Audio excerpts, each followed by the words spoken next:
Buenas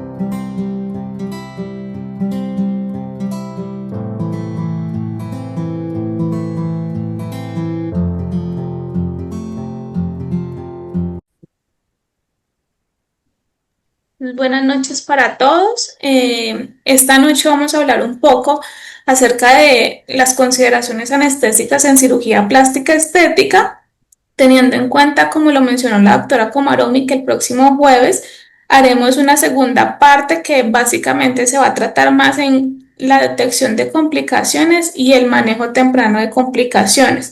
Mi nombre es Karen Daniela Girón Ospina, soy residente de tercer año y agradezco enormemente al doctor Juan Carlos Díaz por el gran apoyo que me dio para la realización de esta conferencia. Entonces, empecemos. Los objetivos generales de esta presentación va a ser que vamos a revisar un poco de la epidemiología y las particularidades que tiene en sí la cirugía plástica estética y su gran impacto en la práctica anestésica.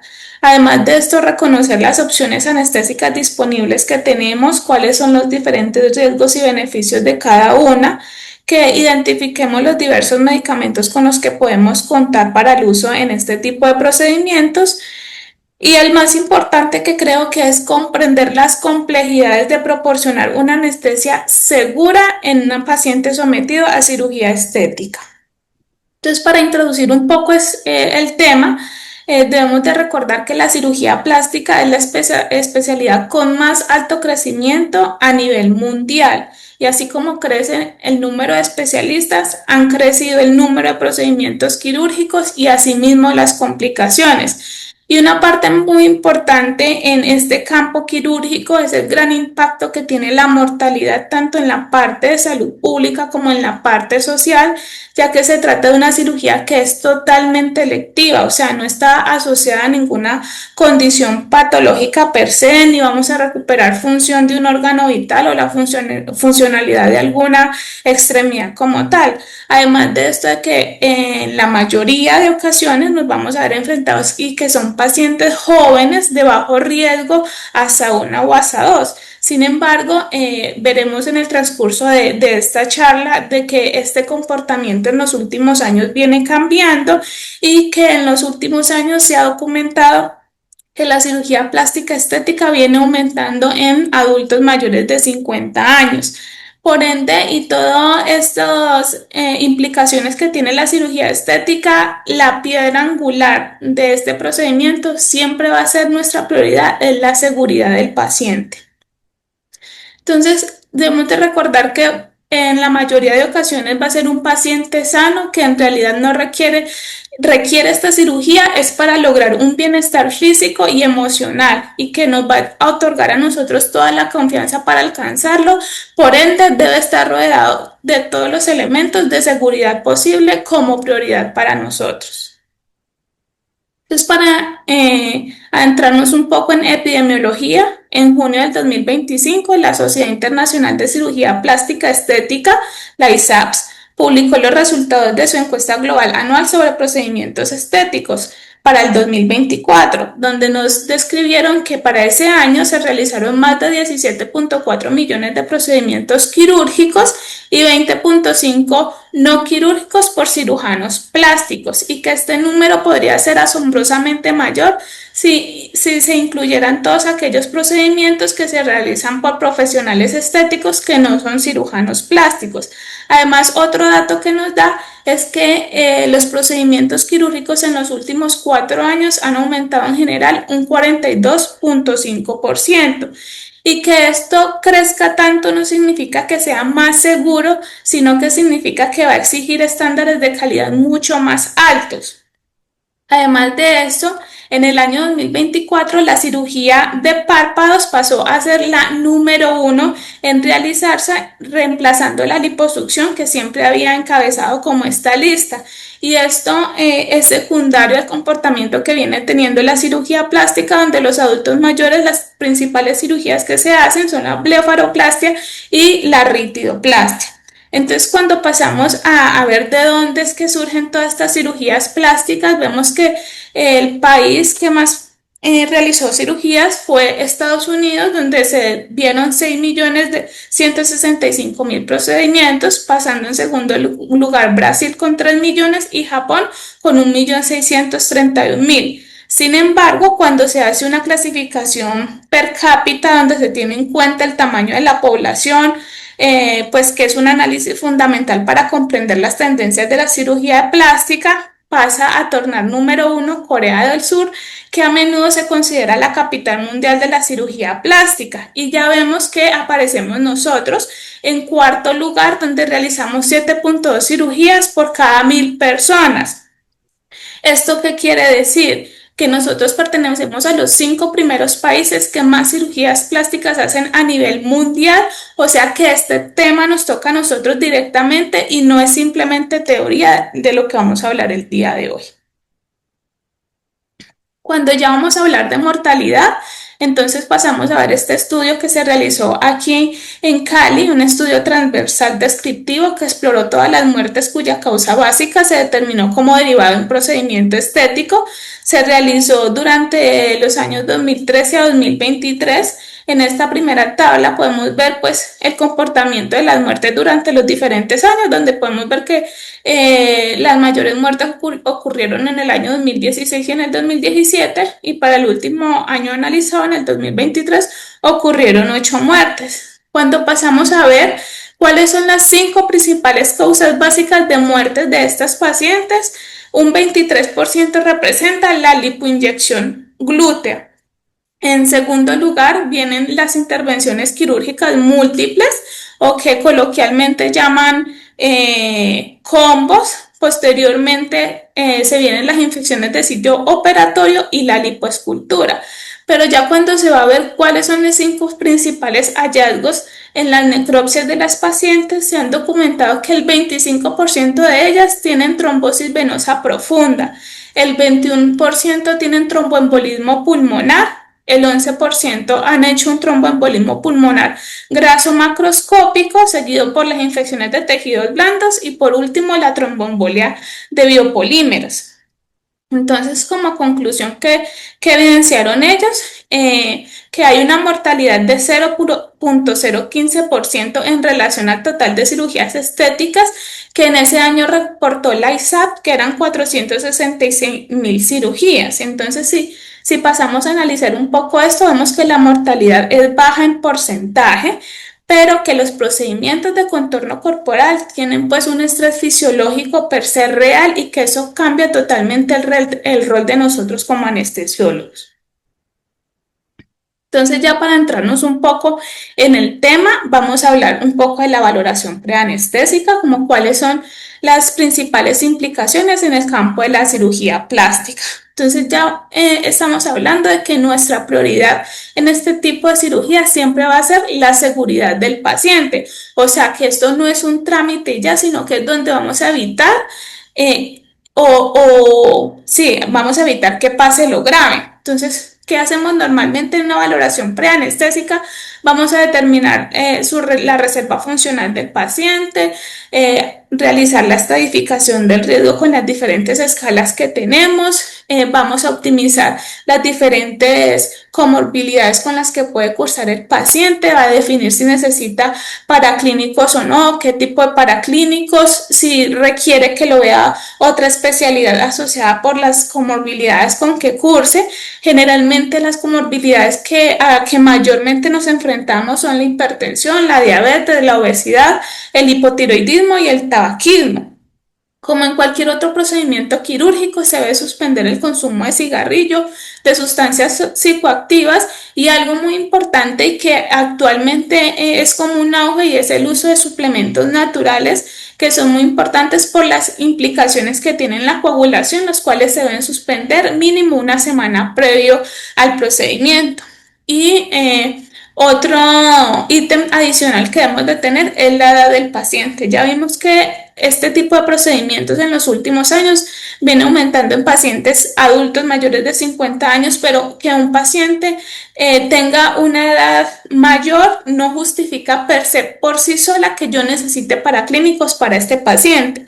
Ahora, qué paraclínicos necesita, cuáles sí o cuáles no en mis pacientes. Entonces ya hemos visto que se han hecho varias revisiones de literatura y no precisamente para cirugía plástica estética, sino para cirugía en general. Y uno de estos es lo que publicó la ASA, que es el Practice Advisor para evaluación preanestésica, y que nos concluyen ellos que definitivamente las pruebas preoperatorias para todo el mundo pues no están recomendadas. Yo debo hacer una solicitud de paraclínicos dependiendo de las comorbilidades y las sospechas que yo tenga en mi paciente, que eso puede cambiar mi conducta. Un electrocardiograma se puede hacer para pacientes que ya tengan una cardiopatía conocida como tal o que sean programados para cirugía mayor, y ya vemos qué es lo que implica o qué define una cirugía mayor en cirugía estética como tal. Un hemograma completo, sí, si la probabilidad de sangrado pues es alta, y en cirugía plástica hay una alta probabilidad de sangrado, o sea que es totalmente pertinente que pidamos un hemograma.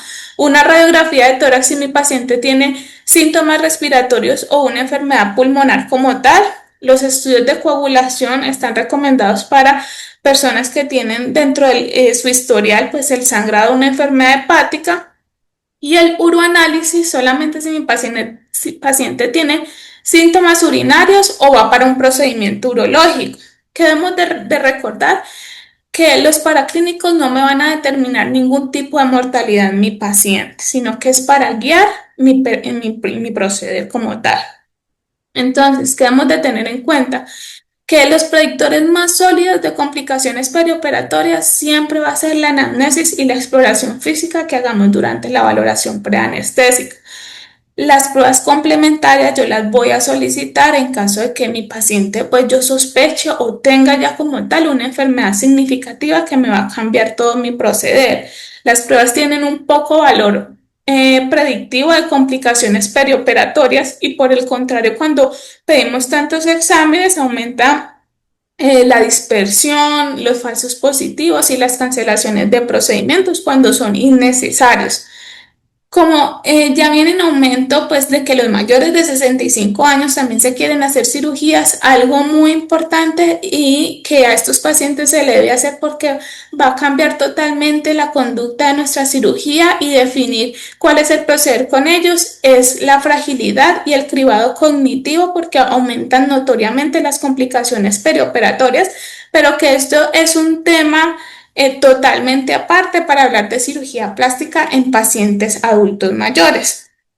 Y como ya vimos anteriormente, que la principal causa de morbimortalidad en estos pacientes es el tromboembolismo venoso, nunca debemos de olvidar estratificar el riesgo tromboembólico, que se va a hacer con la escala de Caprini, y que esto lo tocaremos mucho más a fondo en la siguiente sesión, que se va a tratar de cómo prevenir y tratar complicaciones, y que con esta yo voy a definir qué tipo de profilaxis tromboembólica voy a hacer, si ya sea mecánica o farmacológica. Entonces, debemos de tener en cuenta que todo esto lo debemos de sopesar en una balanza, donde voy a tener factores que puedo modificar como otros factores que no voy a poder modificar, que no puedo modificar: la edad de mi paciente, sus antecedentes patológicos, los medicamentos que toma, los hábitos que tiene, eso definitivamente no lo puedo cambiar. Pero que sí puedo cambiar yo y poner esta balanza en la mitad: el tipo de cirugía que le voy a hacer, las posiciones que va a tomar mi paciente durante el procedimiento, el número de procedimientos que se va a hacer, el tiempo de inmovilización, la longitud de la cirugía, porque ¿qué se considera una cirugía mayor? En cirugía plástica, los principales factores que se conocen como cirugía mayor es que el procedimiento dure más de 3 horas, que abarque una superficie corporal elevada, que la lipoaspiración implique más de 4,5 litros, y en otras partes se habla hasta de 5 litros, y que mi paciente se vaya a hacer procedimientos combinados. O sea, el riesgo no me lo va a definir simplemente el ASA de mi paciente, la edad y sus comorbilidades, va mucho más allá de eso y lo define como la magnitud quirúrgica y la duración del procedimiento quirúrgico. y que esta seguridad no va a depender simplemente de qué técnica anestésica yo voy a implementar, sino de un conjunto de decisiones estructuradas desde el preoperatorio que podemos hacer, porque bien se puede tener una tormenta y que me van a llevar a la crisis, como es que tengo una paciente obesa, añosa, que se vaya a hacer múltiples procedimientos quirúrgicos y que me le aspiren más de 5 litros, que eso es un predictor altísimo de que esa paciente se va a complicar. Entonces, lo ideal siempre va a ser pues que tengamos pacientes ASA 1 y ASA 2, que son pacientes jóvenes, saludables, atletas, pues que no van a tener mayor riesgo. Sin embargo, pues el riesgo siempre va a existir porque va más allá simplemente del ASA. Esto no quiere decir que un paciente ASA 3, perdón, es un sinónimo de prohibición. Va a depender simplemente del nivel de compensación, del control y de que cómo yo puedo balancear eso hacia qué tipo de procedimiento se va a hacer, en qué torno se va a hacer, cuánto tiempo va a durar. Entonces, ya para finalizar esta parte de la valoración preoperatoria, ¿qué exámenes en sí entonces le voy a pedir a este tipo de pacientes? Pues no son exámenes para todo el mundo, va a depender de la comorbilidad, siempre un hemograma por el riesgo de sangrado que tienen, el sangrado esperado que yo voy a tener, qué tipo de cirugía va para una cirugía mayor o no, qué edad tiene mi paciente y qué comorbilidades. Sí o sí y que no son negociables una prueba de embarazo para todas aquellas mujeres en edad fértil que son las que mayormente se operan. Definitivamente las pruebas de orina no están indicadas a excepción de que mi paciente me diga que ha tenido síntomas urinarios. Con respecto al ayuno, pues las recomendaciones actuales conservan los principios generales, entonces 8 horas para sólidos, 2 horas para líquidos claros.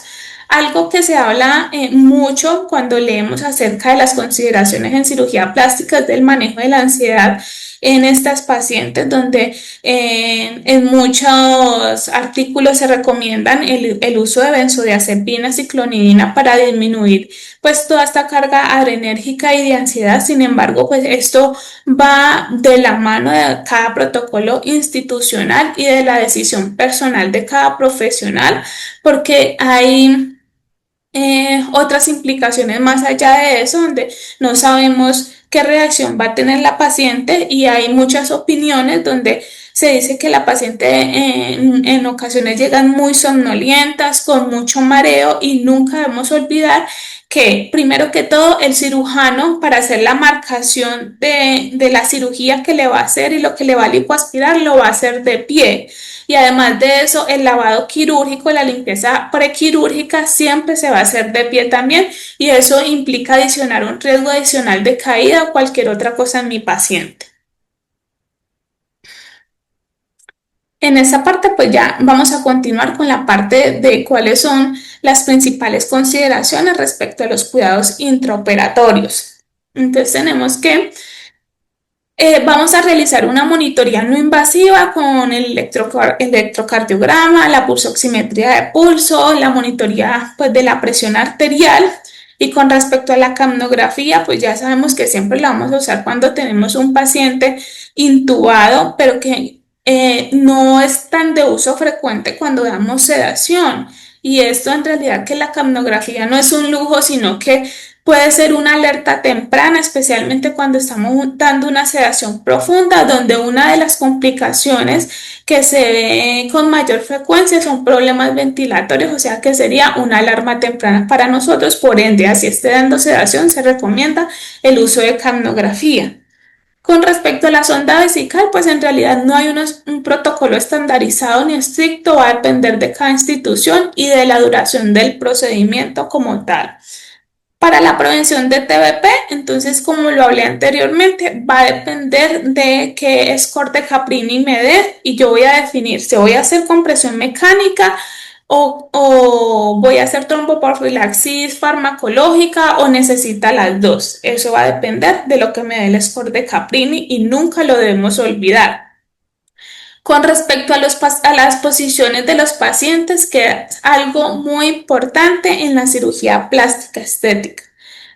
Los pacientes durante la cirugía plástica constantemente cambian de posición, de supino a prono, lateral o incluso sentado por algunos periodos. Cada cambio de posición genera modificaciones hemodinámicas de las cuales nosotros debemos manejar anticipadamente y estar preparados para manejarlas. Además de eso, nunca debemos olvidar que es responsabilidad directa de nosotros garantizar una posición segura para evitar neuropraxias o lesiones por una compresión continua.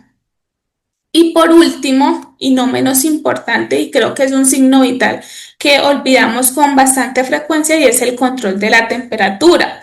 Entonces, muy bien sabemos la naturaleza vasodilatadora que tiene las diferentes técnicas anestésicas que nosotros implementamos, como es la anestesia regional que ocasiona una simpaticolisis, cuando usamos anestesia general o algún otro tipo de anestesia donde los medicamentos lo que hacen es disminuir la resistencia vascular sistémica, asociado además a la inhibición directa que tiene del hipotálamo algunos medicamentos, por ende todos van a estar predispuestos a presentar hipotermia, y bien sabemos pues todas las implicaciones que tiene esta, que hace parte del diamante de la muerte, que es un factor de riesgo independiente de mortalidad por todos los cambios fisiológicos asociados a la hipotermia, como es la inactividad enzimática, la disfunción plaquetaria o la disfunción de los factores de coagulación, que además de esto, la hipotermia enlentece la recuperación, empeora el confort por los escalofríos posoperatorios que puede tener el paciente.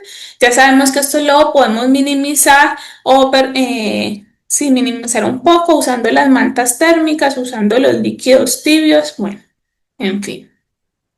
Cuando hablamos de cuidados intraoperatorios, es inevitable que traigamos a colación un poco este tema, que es la hipotensión controlada, que se habla mucho en cirugía plástica, pero ¿qué tan válido es su uso? ¿Cuáles son los límites?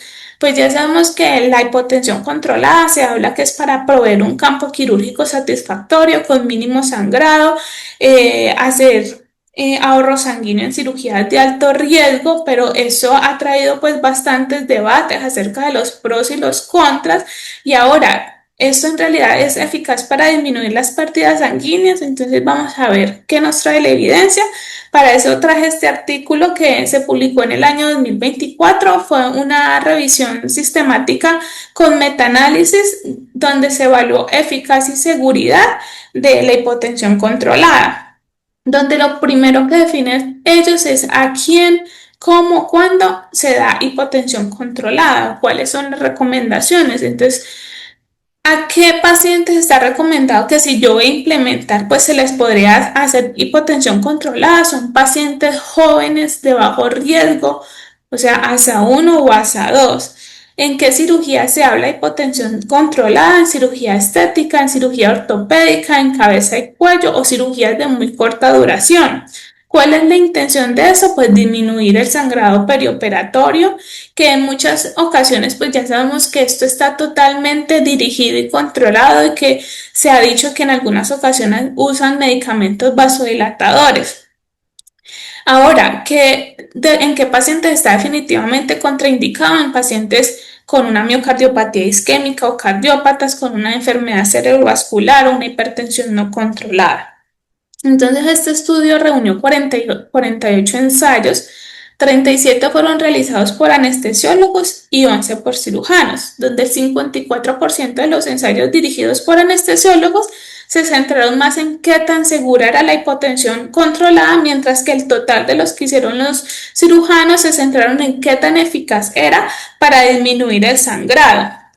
Entonces, cuando pasamos a ver estas tablitas, podemos ver que si miramos la parte de la presión arterial media que manejaron cada uno de los estudios, entonces en los que hicieron los anestesiólogos, la presión arterial media era de 62 milímetros de mercurio aproximadamente, pero varió de 59 a 66, y la que hicieron los cirujanos era de 59 milímetros de mercurio. O sea, bajó un 23% en comparación como a la atención inicial de mi paciente los anestesiólogos, y hasta un 30% la bajaron los cirujanos su presión arterial media inicial de los pacientes. Y cuando pasamos a ver qué tan efectivo fue para disminuir el sangrado, en la parte de los realizados por anestesiólogos se disminuyó hasta en un 44%, perdón, y en la de los cirujanos un 38%. En realidad sí se documentó que disminuyera la pérdida sanguínea cuando implementamos la hipotensión controlada. Entonces dice, para concluir que la hipotensión controlada reduce significativamente la pérdida de sangre. Y en cuanto a seguridad, pues no tuvo como la potencia estadística ni resultaron los estudios suficientes para determinar seguridad en este estudio.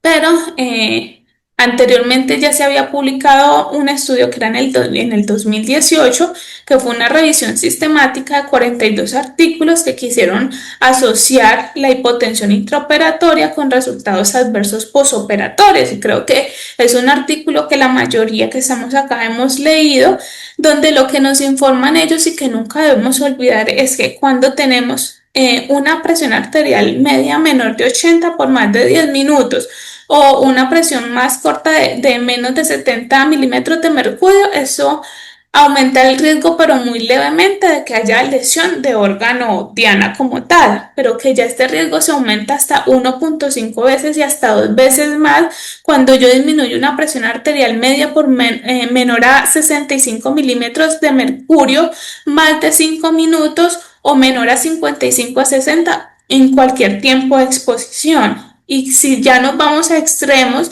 donde el riesgo se aumenta más de 2 veces de lesión de órgano blanco, si yo tengo una media menor de 65 por más de 20 minutos, o una media menor de 50 por más de 5 minutos, o cualquier tiempo que yo tenga una media de 40 milímetros de mercurio, el riesgo va a ser más del doble de que yo realice un daño de órgano blanco en el paciente.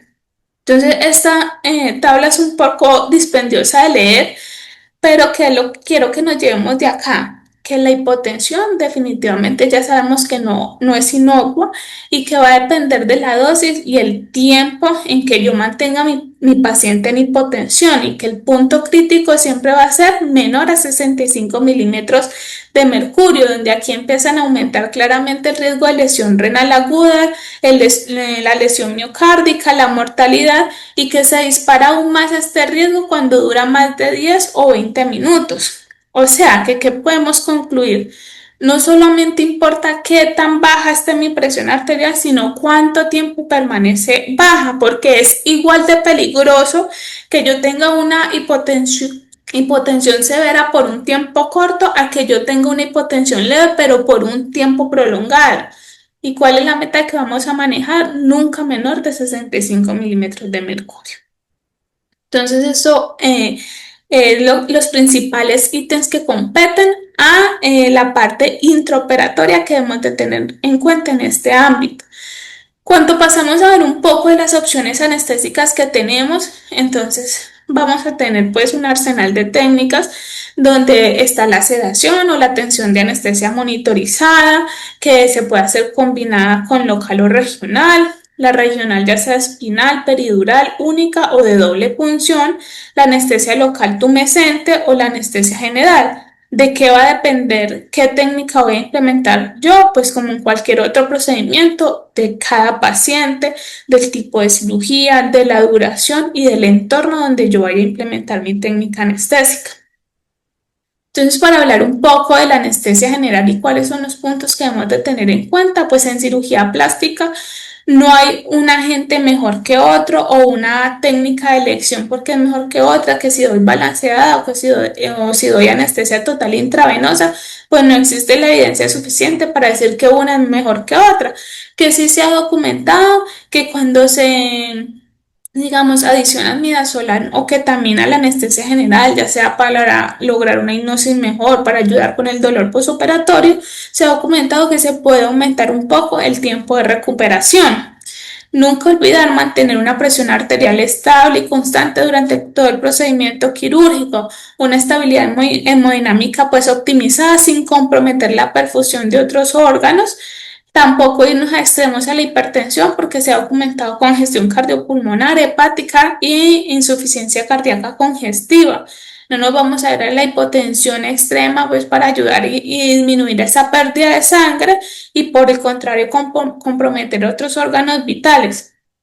Y nunca debemos olvidar la prevención de náuseas y vómito postoperatorio en anestesia general, que se realiza su estratificación de riesgo con la escala de Aptel que ya tenemos y asimismo vamos a implementar la profilaxis de náuseas y vómito. Un factor bien importante en este tipo de cirugía es que la mayoría son ambulatorias en las náuseas y vómito posoperatoria, ya que esta es una de las principales causas que retrasan la salida de las pacientes. Ahora, con respecto a la inducción y el manejo de la vía aérea, pues no hay un agente ideal, pero hablan mucho del Propofol como gol estándar, porque además de eso me va a reducir las náuseas y vómito posoperatorio y que es de una acción corta y más predecible. Para el manejo de la vía aérea, pues se puede colocar máscara laringe y tubo endotraqueal, dependiendo del procedimiento quirúrgico, pues obviamente no se recomienda una máscara laringea para aquellos procedimientos donde va a requerir o que van a trabajar en la cara porque van a hacer un procedimiento quirúrgico o va a requerir que giren la cabeza o cambien de posiciones frecuentemente. En el mantenimiento, pues se puede usar inhalado, se puede usar anestesia total intravenosa con todos los pros y los contras de cada una, el sevoflurano que es mejor tolerado, el desflurano que ayuda a una recuperación rápida, pero que su olor pungente puede ocasionar tos en la educción, la anestesia total intravenosa que hablan mucho del propofol y el remifentanilo y que una de pronto de los beneficios adicionales que puede tener el remifentanilo es que es un potente antitusivo a la educción de mi paciente. La anestesia general, pues que está más que todo indicada en cirugías largas, complejas, que la ventaja es que yo voy a tener mi vía aérea asegurada con un control total de mi vía aérea. ¿Cuáles son las desventajas? El riesgo de irritación respiratoria, las náuseas y vómito posoperatorios. En cuanto a la sedación, que generalmente sedación se da asociada a otra técnica anestésica, ya sea la local, ya sea un tipo de anestesia regional como tal, y siempre está indicada ya sea para procedimientos cortos, menos invasivas. La ventaja es que tiene una recuperación más rápida, menos náuseas y vómito posoperatorio, y las desventajas es que voy a tener una vía aérea no protegida como tal. Y ya para cambiar un poco la anestesia general, hablaremos de la anestesia regional, donde se puede implementar ya sea la espinal o la peridural, que pues va a depender de la región, que la región quirúrgica sea apropiada. Sin embargo, se han planteado como ciertas preocupaciones con la anestesia regional y es primero el volumen del anestésico local, porque en muchas ocasiones se asocia la anestesia regional junto con una anestesia tumescente que más adelante hablaremos un poco de eso y esto aumenta notoriamente el riesgo de LAS en estos pacientes. Por ende, siempre debemos saber cuál es la dosis que están usando en la anestesia tumescente para asimismo yo pues implementar mi anestesia regional. Otra de las preocupaciones que todos sabemos es el bloqueo simpático que ocasiona pues una vasodilatación y que se ha hablado de embolismo gástrico y que eso pues hablaremos un poco más a fondo en la segunda charla. Entonces podemos hacer técnicas anestésicas combinadas o únicos y la gran ventaja de la anestesia regional es el excelente comportamiento o la analgesia posoperatoria que va a tener la paciente. ¿Cuáles pueden ser las limitaciones? Que no hay una relación dosis-nivel, o sea, con lo que yo le ponga a mi paciente pudiese que no alcance el nivel suficiente para la cirugía que necesita mi paciente. La hipotensión, que el nivel de hipotensión pues puede ser superior al límite de seguridad, por ende yo voy a requerir ya sea una infusión de soporte vasoactivo o la necesidad de un vasoactivo para controlar la presión a mi paciente. Con respecto a la duración, pues puede ser muy variable, lo cual va a limitar el tiempo quirúrgico y por ende va a requerir un catéter y siempre estar en coordinación con el cirujano. Y el colapso hemodinámico, donde se habla que puede ser un poco más difícil manejarlo por la simpaticolisis que está generando mi paciente por la anestesia regional. Entonces, cuando hablamos de anestesia regional, en cirugía estética, pues es inevitable traer a colación este artículo que lo realizó el doctor Juan Carlos Díaz el día de hoy aquí presente, publicado el año pasado. Se trata de un estudio que incluye 1963 pacientes. Se realizaron en 22 clínicas de aquí de Cali del año 2013 al 2022. Es un estudio observacional retrospectivo y eso no quiere decir que los datos fueron como reconstruidos años después, sino que fue en tiempo real durante la práctica clínica. La edad media que ellos reportaron fueron de 35 años, el 97% fueron mujeres y el 95% fueron pacientes ASA 1. Y algo muy importante cuando uno habla de anestesia epidural en cirugía plástica es que va más allá de solamente la cirugía, sino que es una medida profiláctica para preservar la función motora, reducir los riesgos trombóticos, que es una de las principales causas de morbimortalidad, además de eso de la excelente analgesia posoperatoria que hay, que en muchas ocasiones las complicaciones pueden ser atelectasias y neumonías por la limitación a la respiración, por el dolor que hay durante sus postquirúrgicos. Además de eso, puede disminuir el riesgo tromboembólico por menor tiempo de inmovilización como tal, y se ha hablado que la anestesia general pues suele tener una recuperación más prolongada. Entonces, para yo lograr un bloqueo completo en una cirugía de contorno corporal, porque digamos le van a hacer una mamoplastia y una abdominoplastia, entonces yo voy a requerir una doble punción peridural. Entonces, ¿qué fue lo que hacían o lo que hicieron los doctores? Hicieron dos punciones, una a nivel de T3 y T4 y otra a nivel de L1 y L2. La mezcla que usaron fueron bupivacaína 0.5%, 10 mililitros y levobupivacaína 0.75, 30 mililitros, asociado a solución salina 20 mililitros para un volumen total de 60 ml. Se pusieron 20 a nivel torácico y 40 a nivel lumbar. De estas, el 97% de las pacientes, esa fue la única técnica anestésica que se usó y se pudo realizar su procedimiento sin complicaciones. El 2.34% se hizo asociado a anestesia general y el 0.25% con local. Y el 97% de ellas no requirieron ningún bolo adicional de anestésico epidural, sino con el bolo inicial fue suficiente para terminar el procedimiento quirúrgico.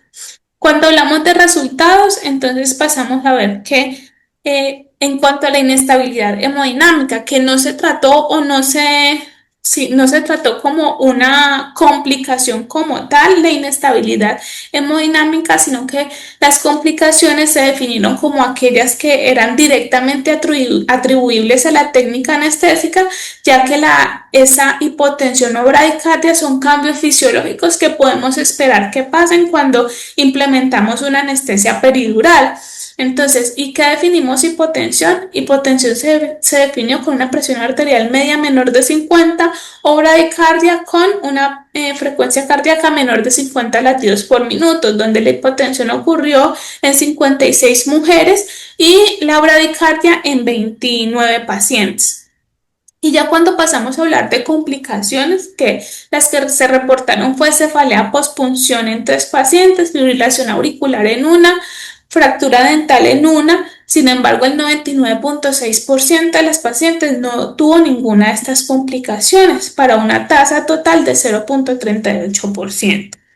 Y cuando hablamos de la duración del efecto anestésico y la movilización temprana, en aquellas que se le realizó una epidural solamente sin ninguna otra técnica adicional anestésica, pues el tiempo de movilización fue mucho más rápido.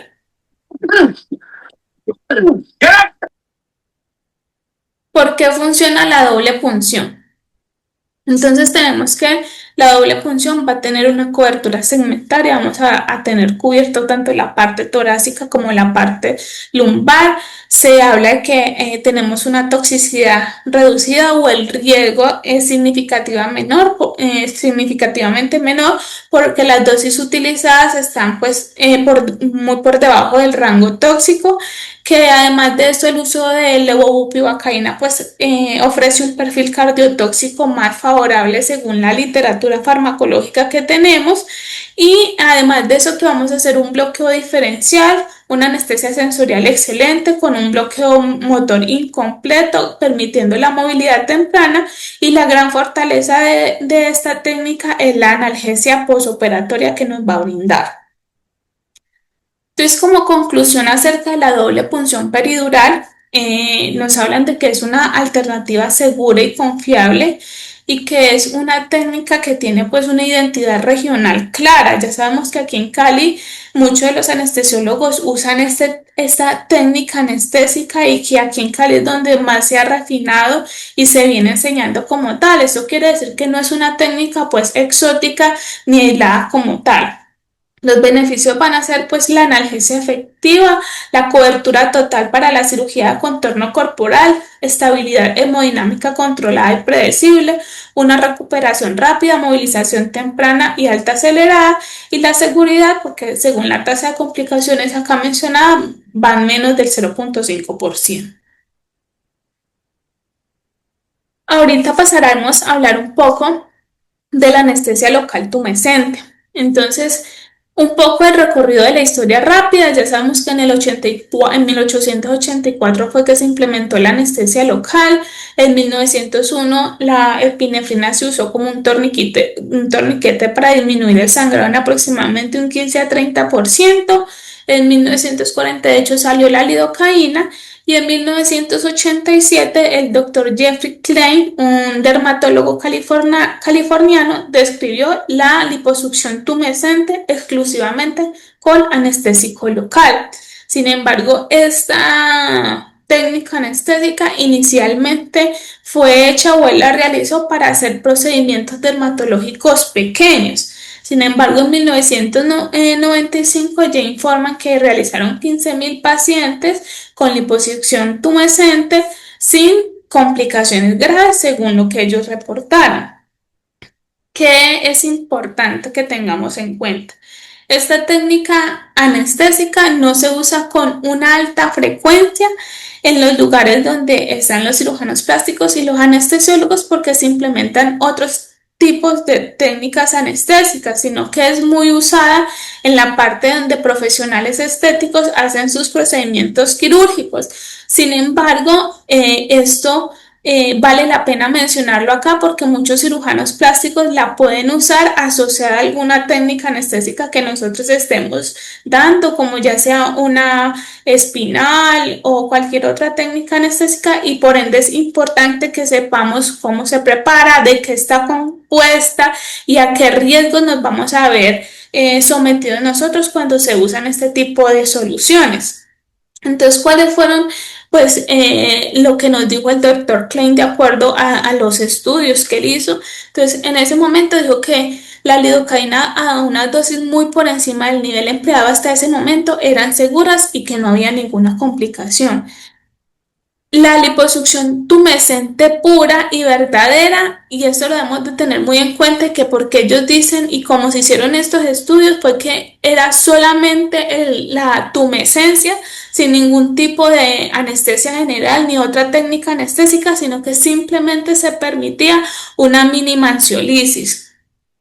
Las ventajas de eso es que ellos documentaron unas pérdidas sanguíneas durante la liposucción menor al 1% del volumen total extraído, porque anteriormente la técnica que implementaban era una técnica seca, que era la extracción en seco de la grasa mediante aspiración, donde el 45% del volumen total extraído correspondía a sangre. Entonces, esto fue como el primer estudio que hizo el doctor Klein. Lo que él hizo fue preparar su solución tumescente, infiltrarla en las pacientes a diferentes dosis, desde 14 miligramos por kilo, 15 a 35, y aquí llegó a que 35 miligramos por kilo de lidocaína eran seguras para estas pacientes. Él hizo una medición secuencial de lidocaína plasmática durante más de 24 horas, donde mostró que el pico máximo era entre las 2 y 14 horas después de la infiltración.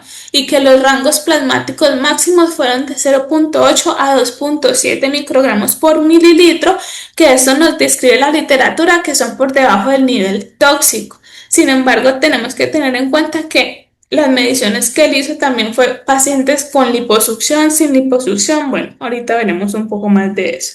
Y que actualmente ya hay estudios que en realidad son estudios con un número muy bajo de pacientes. O sea, él hizo series de casos como de 15 pacientes, 10 pacientes, y que actualmente se habla de una dosis segura de 50 a 55 mililitros por kilo de lidocaína en anestesia tumescente. Entonces aquí con este estudio se concluyó que la dosis segura era 35. Sin embargo, ¿qué se debía tener en cuenta? Y que esto también tiene implicaciones en la absorción sistémica de la lidocaína, que se va a hacer una infiltración lenta, que la absorción va a depender de la concentración de lidocaína que yo tengo. Y algo muy importante es que el pico máximo y los niveles plasmáticos máximos se vieron a las 12 horas.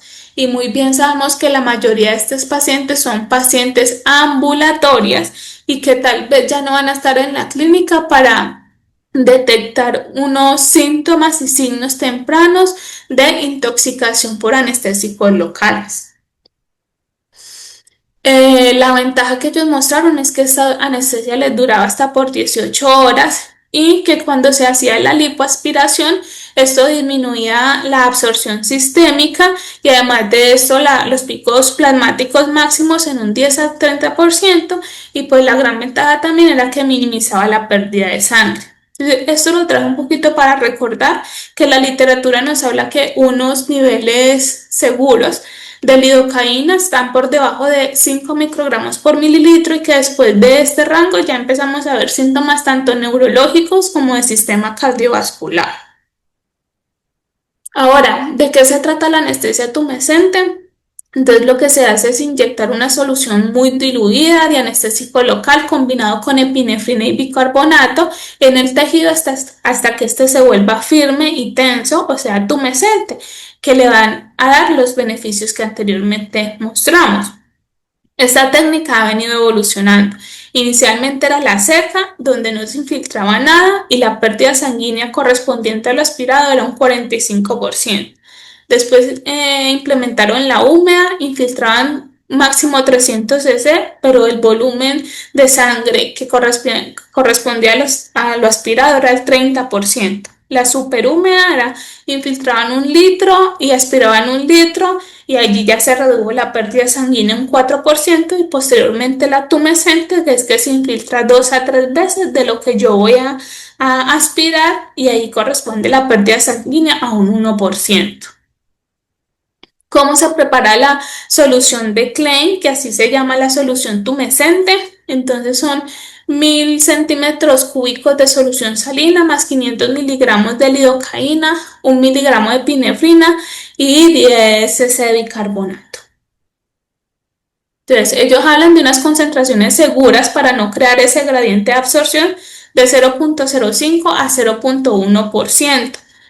Ahora, ¿por qué explican de que son seguras y esas dosis de 35 a 50 miligramos por kilo? Entonces ellos dicen que el tejido graso actúa como un efecto de reservorio. Asociado a esto, la vasoconstricción de la epinefrina va a disminuir esa absorción, que va a haber una compresión vascular por la tumescencia que voy a generar con la infiltración, que el compartimiento graso subcutáneo es relativamente vascular, que también coayuda a que no se vaya a reabsorber esta lidocaína, y que aproximadamente el 7,5% al 30% va a ser extraída con la lipoaspiración.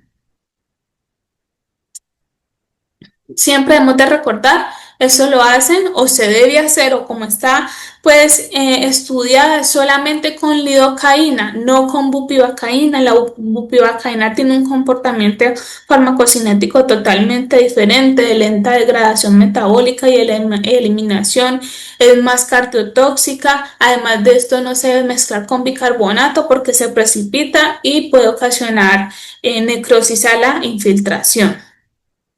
¿Qué hablan de ellos de la toxicidad por lidocaína?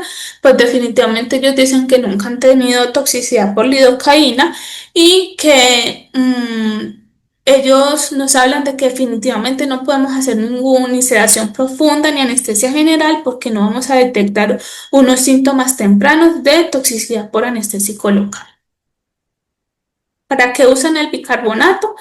Lo describen como para neutralizar el pH ácido de las preparaciones de lidocaína, eliminar el escozor, el ardor y así pues la necesidad de analgesia o una sedación muy profunda cuando la estén infiltrando.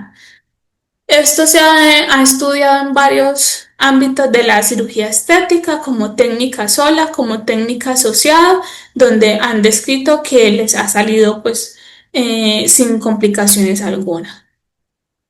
Los estudios de seguridad, pues son estudios antiguos y generalmente son estudios de series de casos de pocas pacientes donde no describen pues fatalidad como tal. ¿Qué conclusión vamos a traer de eso? Pues ya sabemos que no va a ser como eh, nuestra piedra angular como tal, sino que va a ser usada en otros ámbitos, pero que debemos conocerla porque en algunas ocasiones se usa, que la dosis segura va a estar asociada a algunas condiciones ideales, como es que sea tumescencia pura, que se debe infiltrar lento, que los pacientes van a ser muy seleccionados, que no voy a dar sedación profunda. En realidad, pues es útil en escenarios específicos con unos límites muy estrictos y que en cirugía mayor no sustituye el juicio anestésico ni la monitorización del paciente. Otro ítem a tener en cuenta es que la Academia Americana de Dermatología, que es la que da como todas las especificaciones acerca de la anestesia tumescente, nos recomienda que no se deben lipoaspirar más de 4.500 mililitros en una sola sesión por todo el estrés fisiológico y los cambios fisiológicos que pueden ocurrir en los pacientes, como es el shock hipovolémico, el desequilibrio hidroelectrolítico, también se aumenta el riesgo de embolismo graso. En este tipo de pacientes es muy importante también el manejo de los líquidos endovenosos. Siempre se debe tener en cuenta que los líquidos que son infiltrados se van a absorber entre un 70% las primeras 6 a 12 horas posterior a su infiltración. Por ende, siempre debe hacer parte o integrarse al balance total. No debe haber una relación mayor de 1.5 entre los líquidos infiltrados asociados a los que yo doy de forma endovenosa y el volumen aspirado por el alto riesgo de edema pulmonar que puede tener el paciente o sobrecarga hídrica. Rápidamente, acerca de qué tanta utilidad tienen los bloqueos periféricos en estas pacientes, pues también se han estudiado más que todo haciendo parte de la analgesia multimodal del paciente. Sin embargo, acá se estudió el bloqueo paravertebral como técnica anestésica, pero fue en cirugía de mama oncológica donde tuvo un excelente resultado. Se ha estudiado como método analgésico el bloqueo intercostal, el bloqueo pectoral y el ESP. ¿Y que nos dan a concluir estos estudios? Que efectivamente tiene una utilidad clara en procedimientos localizados y en territorios que están claramente delimitados y donde más se estudia es en la cirugía de mamas. Cuando hablamos de cirugía plástica extensa y combinada, pues su aplicabilidad es mucho más limitada porque no estamos frente a un territorio nervioso único, sino que va a ser una cirugía global que puede involucrar múltiples segmentos corporales en un mismo tiempo quirúrgica, donde la técnica anestésica como la epidural segmentada o la anestesia general permite una cobertura más global y predecible del trauma quirúrgico como tal. Esto quiere decir que puede hacer parte del manejo multimodal del dolor y reduce el consumo de opioides. Además de eso, mejora la recuperación con menos náuseas, menos dolor y menos retención urinaria. Y ya para finalizar, ¿qué tenemos sobre el papel del ácido tranexámico en la cirugía plástica? Pues que ya sabemos que tiene una evidencia fuerte en otros ámbitos quirúrgicos. Entonces, efectivamente, aquí se ha estudiado también desde procedimientos faciales como ritidoplastia, rinoplastias, mamoplastias, liposucción, abdominoplastias. ¿Y qué nos dicen estos artículos? Pues en realidad la evidencia es muy heterogénea Son estudios muy pequeños de una poca cantidad de pacientes, hay estudios controlados, hay estudios observacionales, las dosis y los esquemas varían mucho en todos los estudios y no hay un consenso universal. Se ha estudiado tanto en forma endovenosa como tópica asociándola a la anestesia tumescente. Las dosis que en la mayoría de estudios se ha visto que han puesto son de 10 a 15 miligramos por kilo antes de la incisión, pero algunas veces dan refuerzos, ponen infusiones o no, entonces esto es lo que varía un poco. ¿Qué se han mostrado? Algunos estudios muestran reducción en el sangrado intraoperatorio, la formación de hematomas, el edema y la equimosis posoperatoria. Sin embargo, no existe un protocolo universal estandarizado, pero lo podríamos implementar siempre sopesando el riesgo-beneficio de nuestras pacientes con una evaluación individual, porque bien sabemos que estos pacientes pueden ser obesas, fumadoras, que están tomando anticonceptivos orales, que van a tener un tiempo de inmovilidad bastante importante que nos podría pues aumentar un poco el riesgo. Y en caso de que si la preferimos usar, sea la vía intravenosa, que ya sabemos todo el respaldo farmacológico y los estudios que hay, que definitivamente pues esta es la vía más apropiada. No lo vamos a usar de una forma indiscriminada, siempre debemos pensar en el riesgo trombótico de las pacientes y mantener la profilaxis antitrombótica. Y ya por último, con respecto a los cuidados posoperatorios, entonces ya sabemos que previamente al egreso de nuestros pacientes vamos a tener documentar que los signos vitales estén estables, el nivel de conciencia de nuestras pacientes, que deambulen sin mareo y ningún otro tipo de síntoma neurológico, que el dolor esté controlado, que no haya náuseas y vómito posoperatorias, porque lo de retrasos del alta de estas pacientes ambulatorias, las principales causas son dolor y náuseas y vómito. Y las conclusiones finales es que el éxito de la cirugía plástica requiere un entendimiento tácito sobre el tipo, los tiempos, el sangrado que va a tener mi paciente y las posiciones. El riesgo no me lo da simplemente porque sea una a uno, dos o tres, sino que va mucho más de eso, donde debo de tener en cuenta la magnitud quirúrgica, la duración, el tiempo de inmovilidad de mi paciente, que va a ser pues una selección rigurosa del monitoreo, la técnica para una recuperación rápida, y lo principal es que debemos de tener en cuenta que es un paciente sano en la mayoría de las veces, pero que estos procedimientos tienen un fuerte riesgo fisiológico. Si vamos a usar la hipotensión controlada, pues ya sabemos que no importa ni cuánto da baja, sino que también es importante el tiempo de que la tengamos en mucho tiempo baja.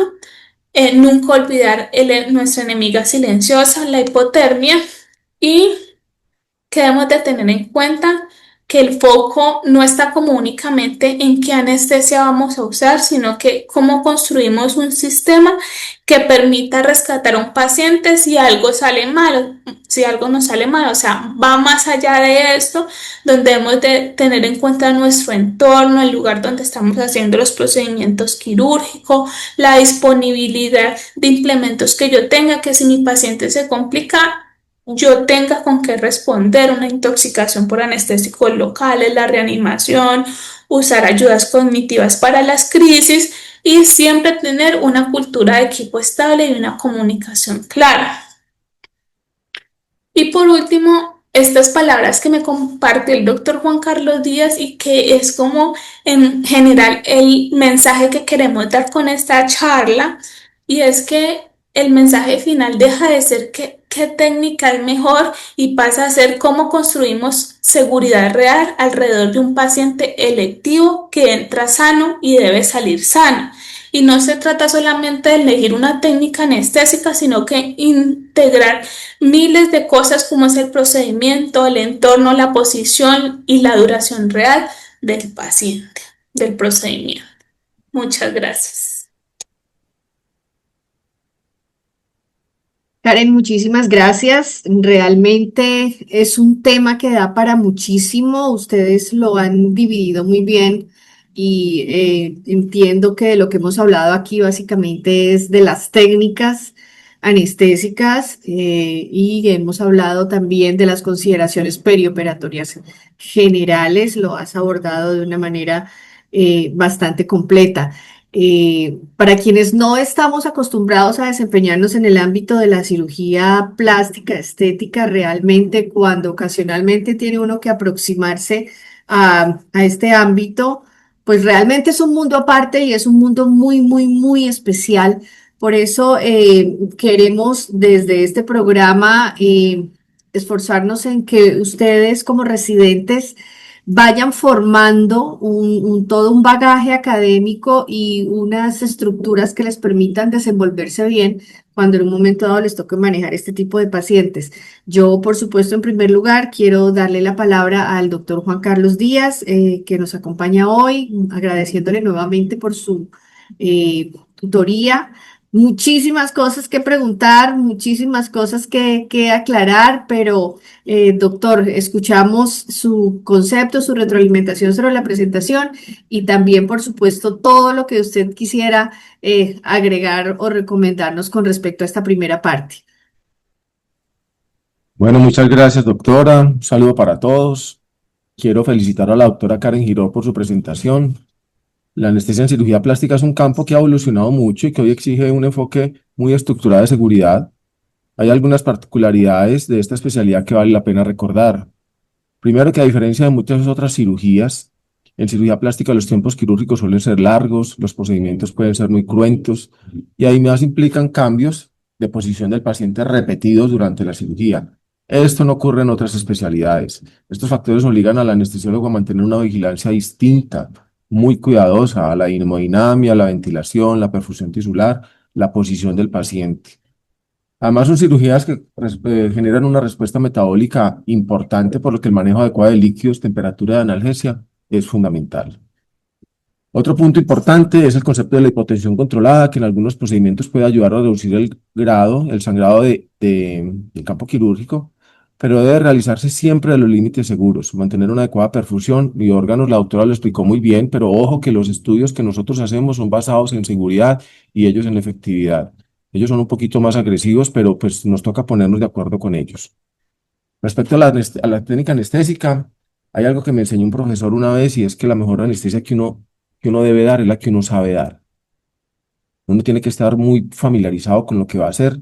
Aquí en Cali es una realidad el mercado de la cirugía plástica. Cuando ustedes salgan ya graduados, se van a encontrar con un mercado muy grande. Gracias a la cantidad de pacientes que tenemos aquí, nosotros tenemos el compromiso de ser los mejores del mundo en esto, porque tenemos los pacientes, tenemos la información, ellos nos enseñan, nosotros estamos teniendo mucha experiencia con ellos y debemos responder así. Escoger una buena técnica, pues aquí en Cali, como ya dijo la doctora, somos muchos los anestesiólogos que hacemos esta técnica epidural hace muchos años, más de 30 años he podido yo hacerle seguimiento a esta técnica de la doble punción epidural. La deben conocer, la deben manejar, familiarizarse con ella, pues tiene un grado de dificultad un poquito más alto, pero no imposible. Hemos formado muchos residentes y le cogen el tiro prácticamente rápido, o sea que es una técnica que se puede hacer y con una tutoría pues es mucho más fácil. Los invitamos inclusive en algún momento que quieran, pues les podríamos mostrar. Algo que también es importante decir es que aquí el equipo quirúrgico debe ser mucho más cohesivo que en otra especialidad. Aquí los grupos se forman porque el cirujano plástico, que es el dueño del paciente, es el que escoge en dónde opera, que no vaya a ser pues una clínica que no tenga las condiciones, y escoge su instrumentadora, su circulante y su anestesiólogo. Todos debemos hacer parte de un equipo que no se forma en casi ninguna otra especialidad.